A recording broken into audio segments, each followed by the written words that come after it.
Hello and welcome back to another episode of The Heart-Led Leader. And I am so excited about today's very special guest. This is somebody who has overcome adversity in the most profound ways. She is a transformation coach now, helping people with identity shifts. She's also a naturopath. She's a daredevil, and still at her heart she is. And this woman had to overcome, learn how to speak again, and still today, has to word find almost in conversation. So for her to be here and on a podcast and speaking with us at length about her journey is truly remarkable after what she's been through. And the reason I have her on the show today is because she just inspires so much hope. She embodies strength, and she really embodies the profound use of vision and optimism and maintaining hope during dark times to overcome adversity. And I'm just so grateful to know her. I think her story needs to be shared and to inspire you too. And so I hope you really enjoy listening to and hearing from the fabulous Cecilia. And Cecilia, thank you so much for being here with me today. Can you please just start by sharing with everyone who's listening who you are, what it is that you're doing right now in the world today, and just say they can get a bit of a feel of what you're up to right now, and then we'll go back in time. Okay, sure. First of all, thank you, Mel. Thanks for having me. You're so kind. And yeah, I appreciate you. What I am doing right now is coaching people through identity shifts and taking them through a transformational coaching experience. So I also am a naturopath, and that's two beautiful tools that can really gel together quite well as well. With the transformational coaching, I really have been pulled towards the identity shifts because when change happens and you can't go through life without some big, I rarely meet a person, I don't think I've met a person that doesn't go through big transitions or changes at some point in life, but we don't always have the tools or the base to navigate those shifts. And what I've come to discover and realize and be taught myself, and what I can now pass on to people, is some really valuable tools to navigate the shift and come out the other side like living your life with purpose and by design. I love that. Living with purpose and by design. You're beautiful. And not only that, you're also a mum. I am a mom, beautiful 12-year-old boy. Oh, already. All right. It keeps me very, very grounded, keeps Yeah. it real. Yeah. I'll share you a funny story he gave me, actually, if you like. Yes. And it's related. So physically, I can walk. I learnt to walk again, but I can't run. And when he was about 6 or 7, kids are quite literal. He's still fairly literal, but around the age of 6 or 7, if I'd forgotten something and I pulled back in the driveway, I've got to run inside and grab my glasses. He's like, urgent, mum, you forgot, you can't run. How cute is that? So That's he's, yeah, a blessing, and just the ability, the magic of kids to just keep things real. Yep. You can't run. So this constant bringing you down, Seth. You're trying to build yourself up, and you've got this little blighter just bringing you down on the daily. Just Far out. keeping Who it wouldn't? real, Who keeping it wouldn't? real. Yeah, yeah. That's beautiful. And your journey, I mean, I just think it's incredible that you're even a mum, that you're able to experience this life, that you're able to live with so much purpose, and you are literally designing your life. You drive a car that's modified for you. Tell us just a little bit about your day to day, because we can, on camera you look totally fine. So you just said you can't run. Tell us a little bit about how you're living day to day with your actual physical body, and then let's go to how you got there, what happened. Tell us the history. Yeah. So I can't use my right arm functionally at all. No wrist strength and no finger usage. I can move it up the shoulder a bit, Mhm. um, but no, yeah, no functional use. So day to day, I'm getting by. I tend to work things out and do a lot, well, everything with my left hand, sometimes assisted. Um, my chopping board has some spikes in it. There's a component of it I can turn around, so you can use some adaptable devices. Most of the time, I'm pretty ingenious at and dexterous with my left hand, navigating a bunch of things. Um, yes, with my vehicles being modified with a hand control and a left foot accelerator. Um, but funnily enough, yesterday, Father's Day, I got the chance to ride a go-kart with my dad, All those pictures. Yeah. yeah, the steering wheel's a control in the middle, so I couldn't use my left foot to go across it with accelerator and brake. So I had to give it a go and see if I could use my right foot accelerating, and I did that Oh, yesterday. wow. Is Yeah. that big? Yeah, it was fun. It was doable Yeah. and yeah, it was awesome fun. So yeah, the right foot got to accelerate again.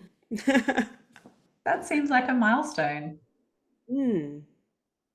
Still got the daredevil in you. So what happened, Cess? Why? Tell us about what's happened in your body, and what Yeah, brought about this change for you. Let's go back to. okay.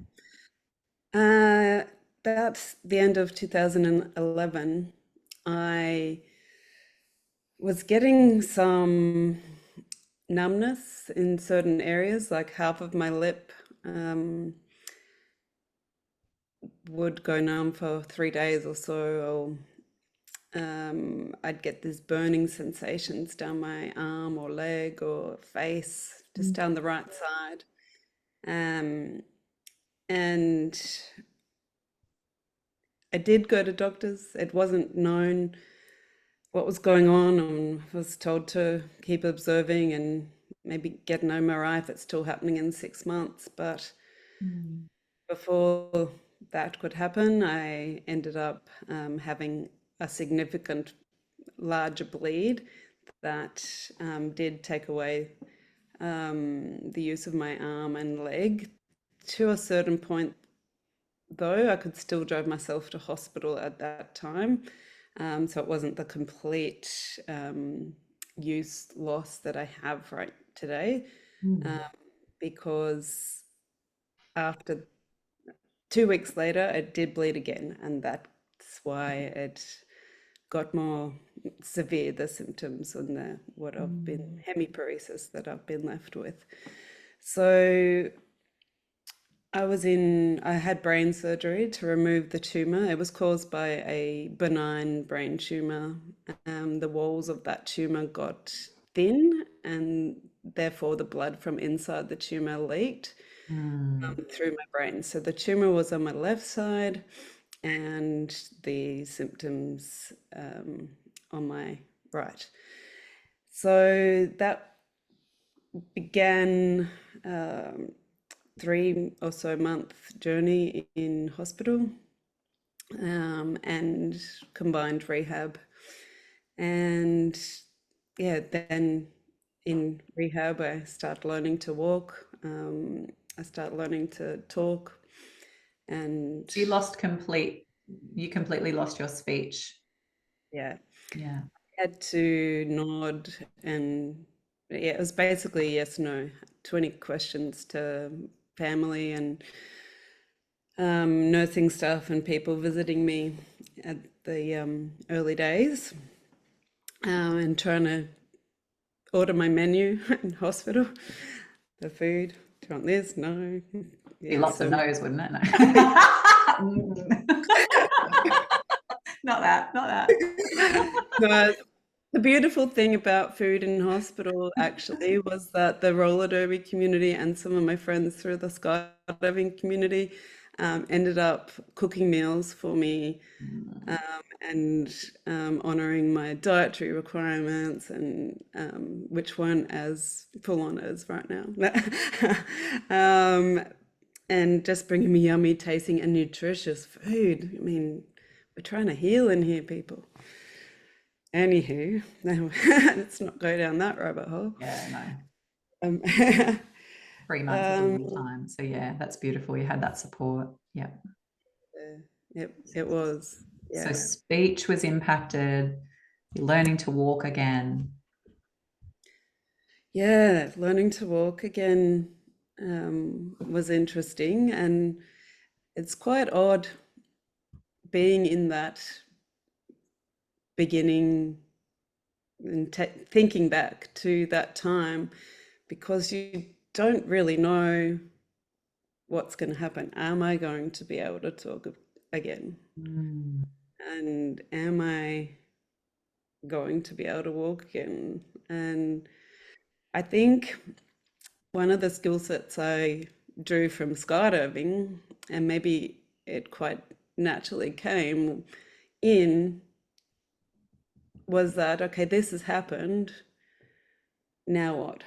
What do we do moving forward? What's the next action? Because, yeah, walking's the next goal. So, what are the little steps?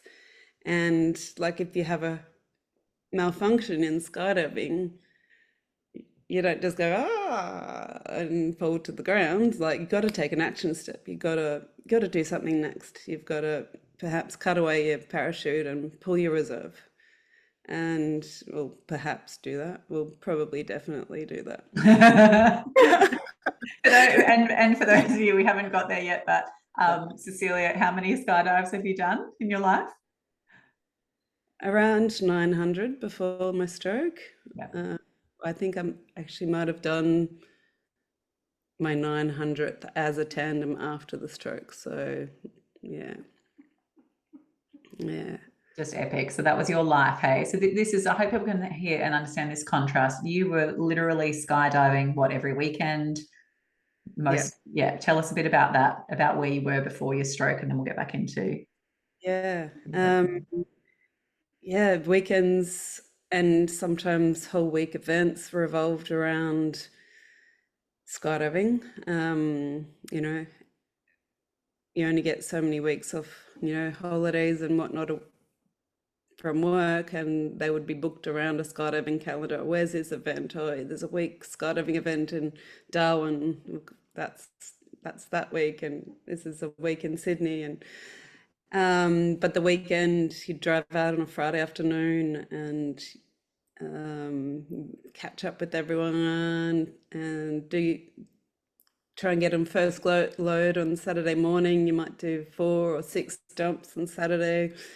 Everyone is watching footage and sharing footage or debriefing in the evening, and then the bar opens and you're celebrating your jumps and your day, and it's all exciting, and you're socializing and And it's a real sense of community, hey? It was a yeah, very solid friendships and a sense of community go together, from what I 100%, understand. Yeah. 100%.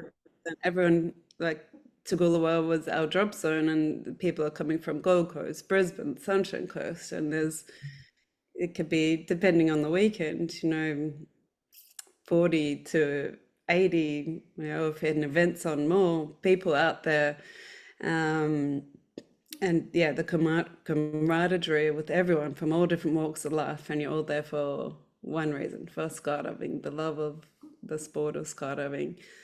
And then Sunday again, you up and do however many jumps you can fit in. Some people had 2 rigs and they'd just get a packer to pack while they could just hot load into loads.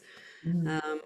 Other people like me just had one, and you back and yeah, get on another load and do it again. And you were sometimes, if anyone sees the socials, you will have pictures up.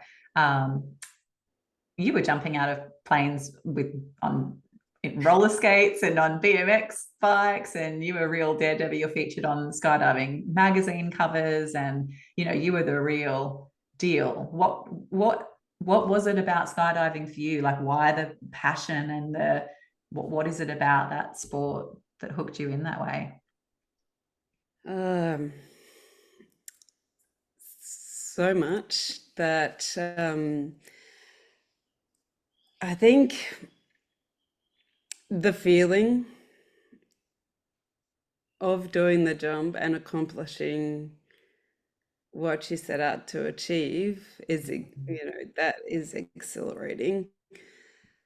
When you fail and you don't do what you set out to achieve, you go back, you look at your video, you work out where it was and what you need to do differently, and you go back up there and you do it again. You've got that minute of free fall to give it another go and achieve it. And What do you mean achieve? So for most people jumping out of a plane, they just want to achieve that they don't die. So I'm pretty sure you achieved that every time, 100% success rate. What else are you trying to achieve, Cess? okay, well, for instance, record holders, some skydivers, there's just been a head down record holder, and I won't do them a dishonor and mention the amount of people on the record because I can't quite remember the exact, but it was over 200, the most recent one. And so they're trying to achieve all being docked. That means all touching each other at the same point of time, in the required amount of time in the jump. They were in head down, flying head to earth formation. So they just did that, and it took them a few jumps, and but they got there, and they've got the record. A smaller one at a normal day to day at the drop zone, you might do a 4-way, and you might want to turn points, so you might want to change your grips that you have on each other. For me, I wanted to jump a BMX bike out of the Skyvan, which was a tailgate airplane, so I could ride the bike from the back of the plane and then leave the plane. And I didn't really know how that was going to go. And obviously, my body is heavier than the bike, so I'm upside down, and the bike's, I had to just lock it onto it with my legs, and then I'm just holding on, going, this kind of worked. Let go of it before I deploy my parachute, and then go and pick it up from a paddock. We didn't do those jumps in normal drop zone areas near household, but there is a drop zone, 5 hours west, where we can drop objects when there's no houses and cars or animals to hurt. Great. Thanks for clarifying that. So 100% success rate with surviving. And isn't it bizarre that you had, I mean, how many years were you doing that? How many years? About 15. 15. 15 years. And to that extent of pushing the limits essentially. And yet it's on the ground with a brain bleed that you end up, that's the greatest risk, is actually being on the ground. So let's come back to that sense of accomplishment and achieving and everything that you learned, because you said something really powerful, that when you were in rehab, upon your reflection, and some of those skills and attributes from skydiving days sort of kicked in, and maybe that was part of what helped you through your rehab process, that one step at a time, moving forward, just looking to, this has happened, now what next?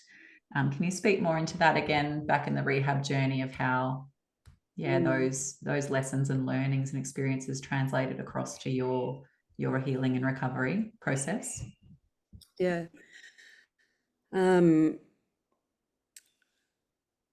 I definitely would have moments in rehab because you know you're alone in there in the evenings and the days might be busy, but you my thoughts would start to wander, and the answer I would give myself was, you just don't know. Take it one step at a time and just keep going, because you don't know what's on the other side. The only way there's going to be a forward momentum or improvement is if you just keep going, if you just keep doing these exercises that your professional team is giving you every day, and then we'll see what happens. So just, this has happened, now what do I do next? And having that attitude, I believe, really helped. You know, it's not the only thing that helped. I had a wonderful support team, like we mentioned earlier, the skydiving community and the roller derby community. Yeah, having that essence in me and willingness to embrace the unknown, I guess, has always been a part of me. So not being scared of the unknown. I guess when I'm left recovering from a stroke and losing the use of my body, that was probably the biggest time of unknown and uncertainty I've ever gone through.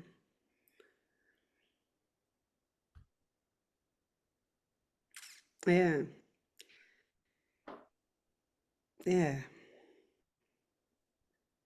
Was there ever a time in that journey where you wanted to give up and you couldn't, like the unknown was too dark and too scary, and you actually kind of collapsed into the darkness or into yourself, into that aloneness? Or were you the whole way through, even when it was hard, were you really maintaining that focus? When I was in rehab, and I actually wasn't alone. I was pregnant at the time. So I I was pregnant to a child before Nixon, and I was doing rehab to become a mum, and we were working on exercises about how I can do things with one arm and pick up medicine balls and whatnot. And so not while I was in rehab, but after I came out, yes, there was a time I did lose that pregnancy not long after rehab finished, and Mm. that was another um, huge um, shift and huge experience, losing my pregnancy at 21 weeks, or giving birth at 21 weeks. And it was probably sometime within the first 12 months that, well, I didn't, to answer your question, was there a time I thought I'd want to give up? I hadn't decided I wanted to give up, but I got to a stage where I was complacent. It was like I didn't care if I lived or died. Like it wasn't on my, I was like, well, whatever. Like I'd lost my baby, I'd lost half my body. Like, really? Yeah. What else? Yeah. Do we, do we, it wouldn't matter, you know, it felt like it wouldn't matter. Um, And that is a little bit of a dangerous place to be in. And part of what guides me to be working with people through these transition periods, because it does get that dark Mm. with these big changes. And while I'm someone that doesn't get scared of the unknown, it can feel really empty and lonely. Yeah. So just being able to have been through, and we haven't even mentioned all of them, but experiences that are really big. Mm. And when I work with people, I don't necessarily, and some of them know some of my story, but we don't talk about me. But the fact that my energy and my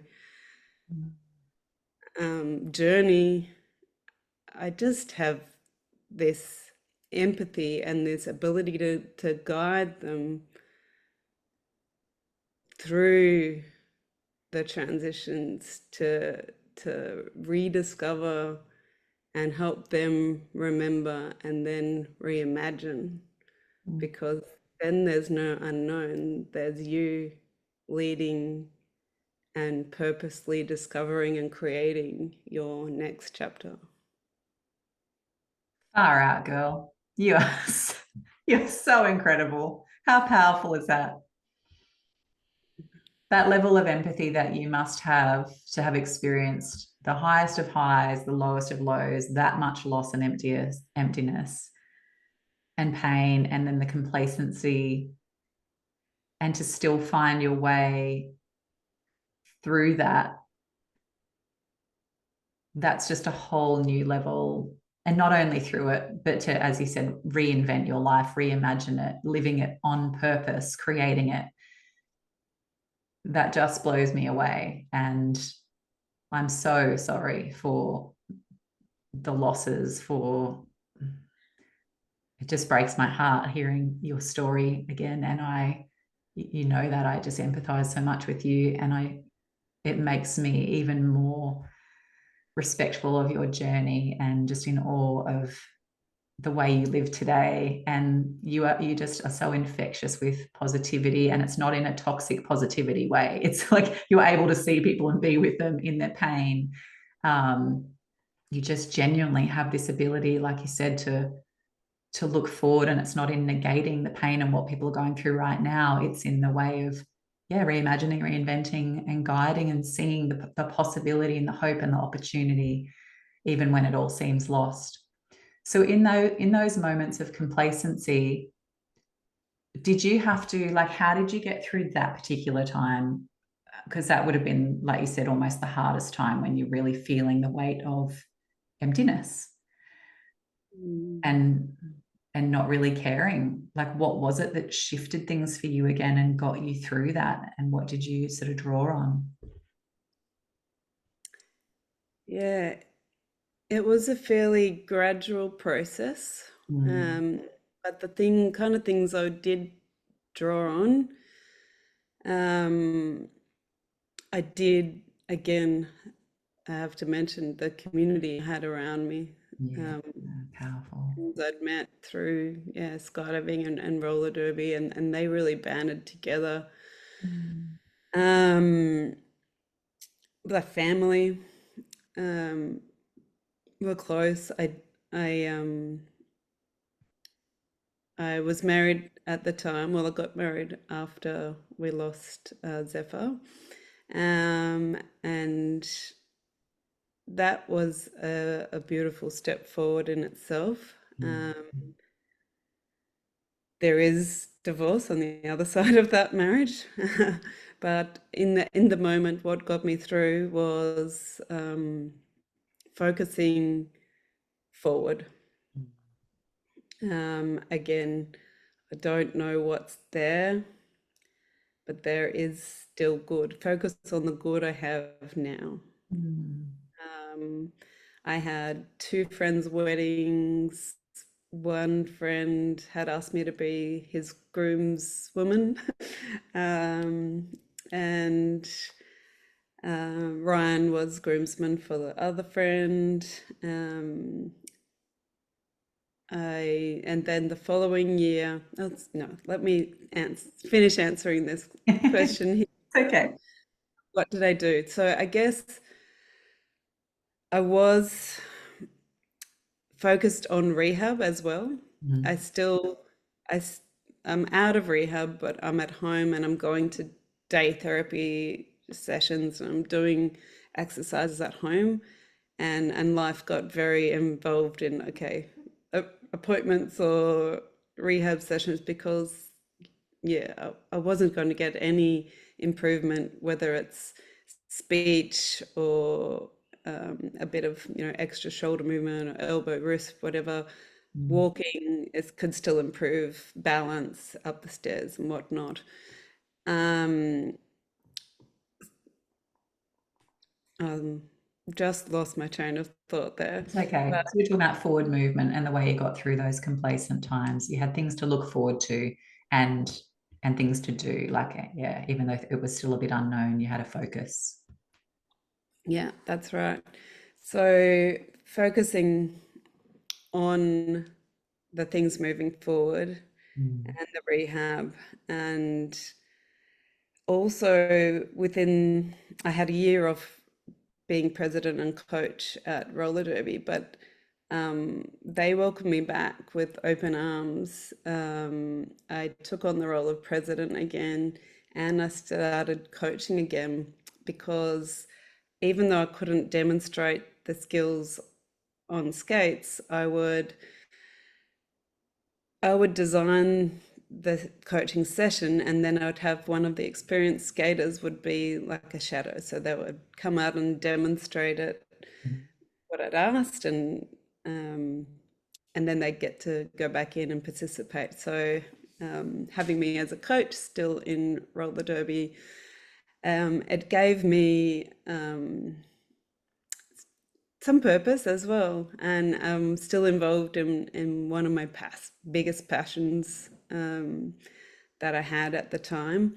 Mm. Um, and little did I know, but being the coach at that time in those early stages of rehab, it was rehab in itself because my voice was improving, my word finding, and my ability to uh, portray what I envisaged these skaters Mm. skating for the session and having to describe it. That was Great.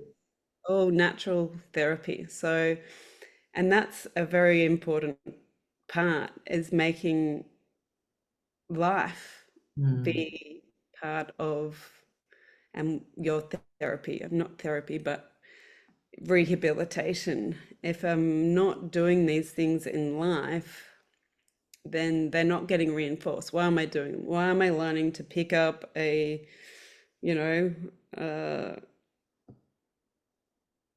uh, I'm trying to think of an Yeah. example on the spot, something that you wouldn't do outside of life. Yes. And you had purpose too, right? You're purposeful if you're serving. A couple of key things you've mentioned, which are so crucial for living, and there's so many studies done on this, and but for people to feel rich and full and purposeful in their lives and to feel loved and not alone. It's that sense of having community, also that sense of having a purpose, something to do, something to contribute to and be of service to. They are in themselves so powerful, life-giving energies, aren't they? Yeah, 100%. Yeah. And then the steps, the appointments, the goals. I know that you really had kind of particular goals, and it's been 12 years now. Yeah, actually 14 now. 14. Yeah. Yeah. Yeah. Well, come November. Yeah. Yeah. And now do you still have goals currently, and are you still doing daily kind of rehab and therapy to seek further improvement, or is it sort of at a standstill? Where are you? Yeah, it's a little bit of a mix between I do have exercise physiology appointments still once a week and two occupational therapy appointments. Mhm. And the uh, occ- occupational therapist is their therapy is based on how I will use and do this skill within my daily life. So that's great. And exercise physiology is more the structural retraining of my gait or and gaining strength in my muscles to be able to follow through with the actions that will then help me, day to day. So, and also the mixture of walking on the beach. I regularly, I would say at least 3 mornings a week, I'm walking on the beach, if not 7. So it just varies from week to week, or season to season. But walking on the beach is something that my physio and exercise physiologist actually took me to when I was in rehab. They taught because I couldn't walk on the beach without holding on to either a walking stick or a person's arm in the beginning days. So now I just go down there by myself and walk on the beach. And at the moment, I hike some local mountains, but I do that holding on to someone's arm because the terrain is quite rocky. So for now, that's something I don't see just doing by myself. It's probably not safe or not smart of me to do that. I probably would do it by myself, but I think I've learnt a few lessons. Just be safe. Yes. I do have that right foot drop, so I can't use the tendons coming from my toes to lift my foot. So it kind of just flops down. So you can imagine hiking with rocks everywhere. It's a little Yeah, and bit. yet she's hiking mountains and walking on the beach. That's why you're amazing. You just keep it reinforcing that. So someone asked me this question, and Can't run, sorry. I can't hey, run. you gotta run. Just keeping it real with She's for over Nixon. it. She's over it. She's gotta Can't run. So yeah, Do you have a hiking few in more bed. minutes? Do you have to run? Already. No. Um,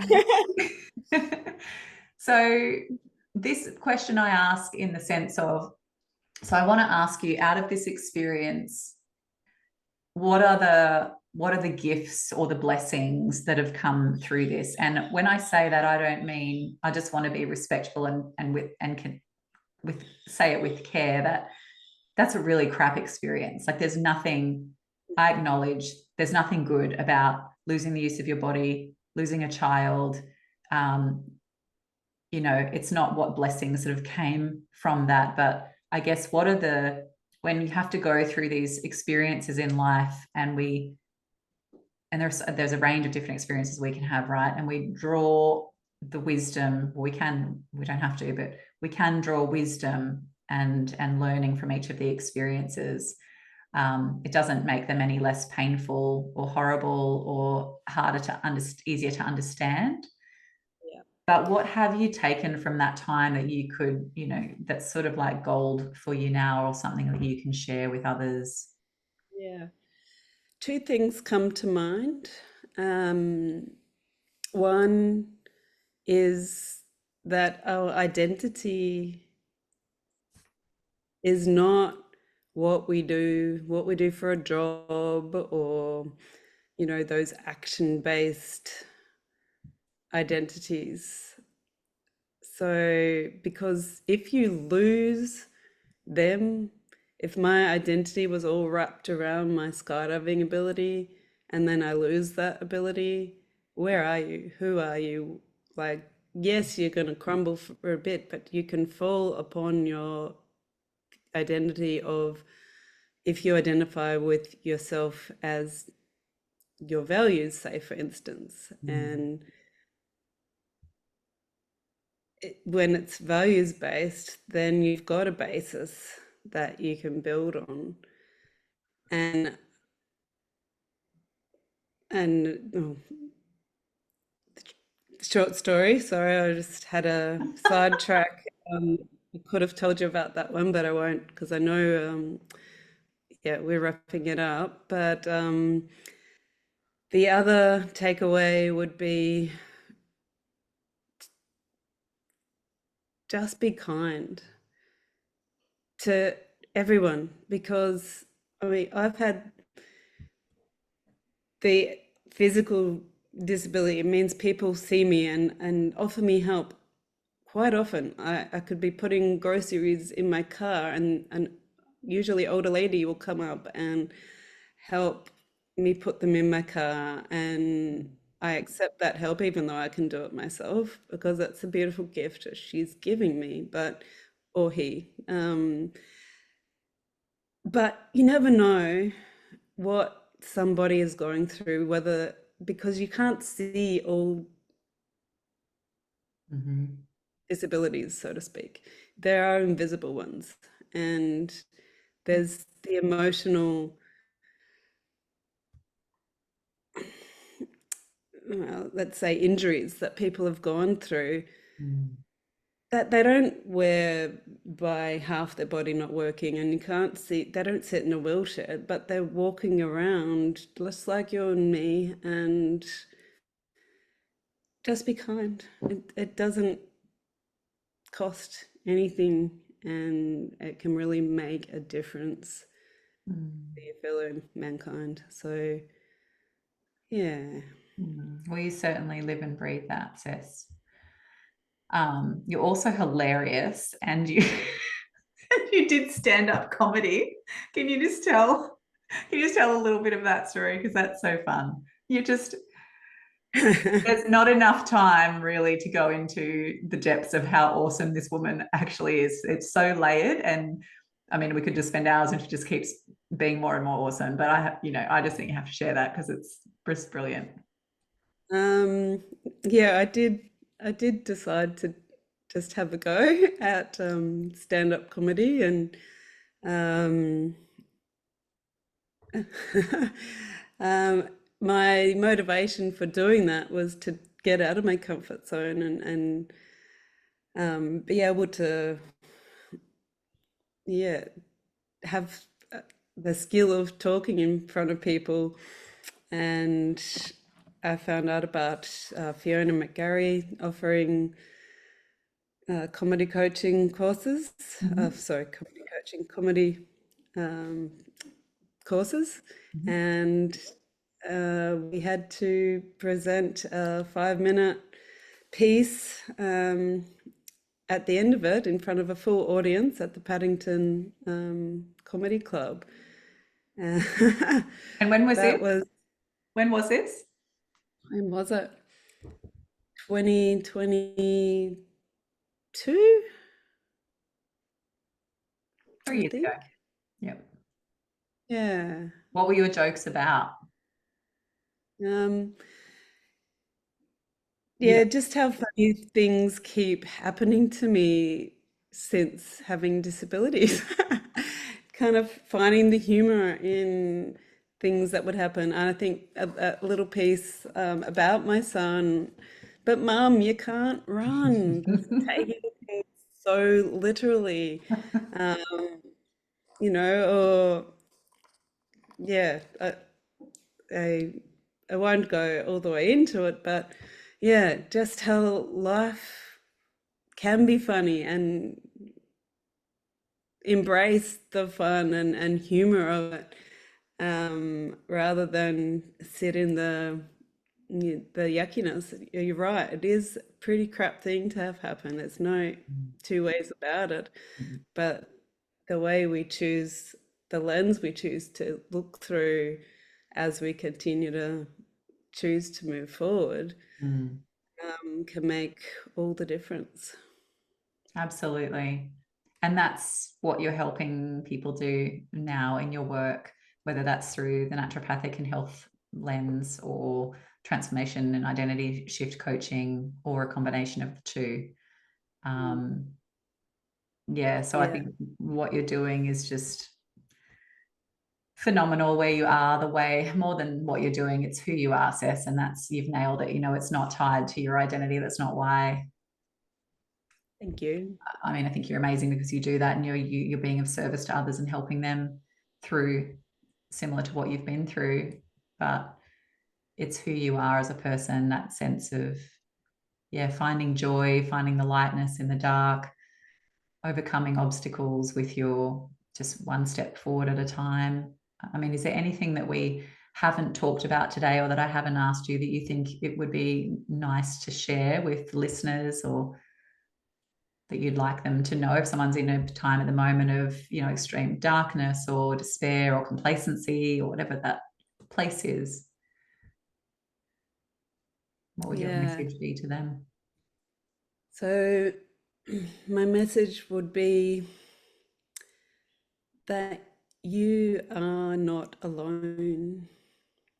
And I really hope that you can find the strength to reach out, and either to someone in your circle or outside of it, Mm, and just make a start, just one start, because even if that's not the person that has the tools or direction to help you out of, they might be the breadcrumb to the next one that is. So just one step at a time. You don't have to know the ending and how it's going to play out. mm, It's just one step at a time.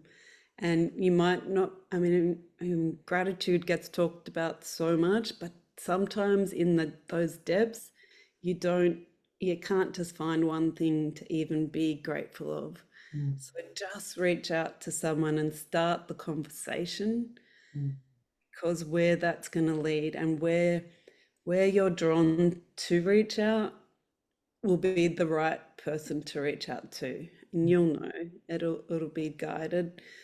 Um, Once you're over the hump of being in that depths, things like really understanding your values, and going through processes to understand what are your values, what are your core values, and because then the decisions you make can be based off them. You can look back, is this really one of my values? No. Okay, I'm not going to do that. mm, And eventually meditation, if you can get to the point, and you can, meditation doesn't have to be long. You can start with 1 or 2 minutes mm, a day. And that, um, we've already spoken about, yeah, the community, and actually you've found, when you find your values, you can build your community with people who have similar values to you, and that's going to help you live your life in your values as well. And eventually, it's just guiding you. You'll end up in a journey. Well, my wish for you is that you would end up in a journey where you come to self-love on the inside. And I can think of so many examples where self-love can be, often gets misconstrued on the outside, on our physical being. And um, yes, it's good to be healthy, and that comes from a place on the inside though. And then so much, um, our love, for instance, emanates from the inside. So there are tools for different stages, and different stages that people will be in their journey. And as you can hear in this short amount of time, my own personal journey has had many stages and layers. And, it's not always snap of the fingers. And I just got brought out of there. It is a journey. And I was blessed to have the guidance of some coaches and energy workers and um, therapists. Oh, there was actually a comment you made, Melissa, about you know, the positivity and it not being the toxic positivity. And because I just mentioned therapist, it made me think of I was I went to I found a counselor. It was a psychologist or a counselor, and they're in there with the toxic positivity and listening to my story, and I'm getting the yes, mm-hmm, oh, oh yes, like yeah. I just want to mention this because I had the inner knowing, like, I need to get up and walk out right now. This is not the person for me. Yeah, wow. They may well be the person for someone else or a certain circumstance, but they weren't the person for me. And so if you, first of all, the first person you reach out to doesn't gel with you and they're not right, don't stop. Go to another one, reach out to someone else, because I did. And they were great to talk to. And then I spoke to someone else and they were fantastic. And then I spoke to someone else and I still spoke to that person today. I probably started talking to them in year 2. So it's been 10 to 12 years of guidance from this person. So keep reaching out, because if I'd have stopped at that toxic um, counselor or can't, yeah, it wouldn't have gone well. Like, there is, you will know, and I'm not going to be the right coach for everybody. Um, that's okay, because I'll be the right coach for the right people, and that's perfect. And I But think it's, well, sorry, I think it's really powerful that you shared earlier about following the breadcrumbs and just making, you've said it multiple times, find someone, and if they're not right, don't stop. The power in making a decision and taking action reveals the next step. So we get so caught up sometimes and so blocked in ourselves in not taking action or not taking a step and overthinking things and which one's the right decision, which way is the right way. But really, when we just start going down one way, one path, we make one decision very quickly, it will be revealed if that is the path or not. And that's where it's okay to have these experiences in life. And hopefully, as you say, they don't block you, they don't deter you. You have to have that momentum to keep, and that desire to keep moving forward. You've got to have the hope or the goal in mind. Yeah. Thank you for sharing exactly, that. Yeah. exactly. No worries. So powerful, Cess. I mean, what you shared just then, one key takeaway. I'll just give you a whole coaching session and all this inspiration so that they can love themselves and meditate. They've got a plan. No one's going to need a coach because they can just listen to this.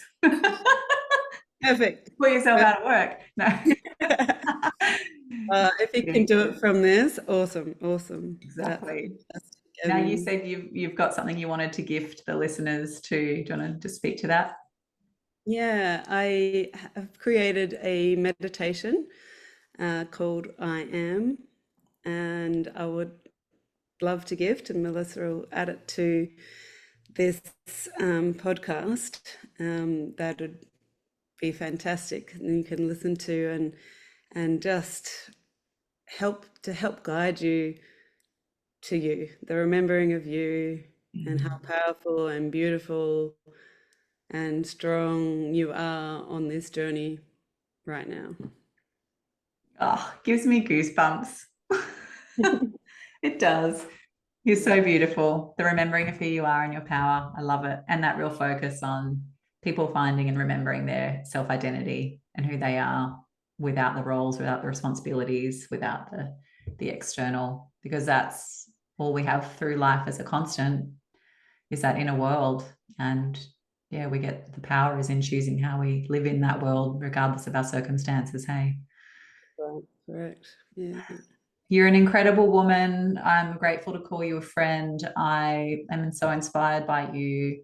You have just shared so much of yourself also today. I want to thank you for being so vulnerable and sharing some of those darkest times. I know there were more too. It was very layered, that whole experience. And yet here you are still giving, being of service, shining, just in who you are. And I just want to thank you for taking the time to be here and share you with listeners. And I hope, yeah, that they love it. I'd love to get feedback. I'll put Cecilia's contact details in the show notes. I'll put the link to the meditation also in the show notes. So you'll be able to click on that in there. And if you've got any feedback or any questions about this episode, feel free to send a text or contact me directly. But yeah, please do reach out to Cec if you can relate or you want to work with her. And yeah, any final words? Beautiful. Thank you, Melissa. Thank you so much for just having me, holding space for me. Yeah, you're so beautiful and inspiring yourself. It's coming from your heart, and it really helps people like me be able to just lead from our heart as well. So thank you for doing what you do and holding the beautiful space that you do. You're so welcome. Thank you. All right. Well, everybody, enjoy this episode and I look forward to tuning in again soon. See you soon, Cec. See you.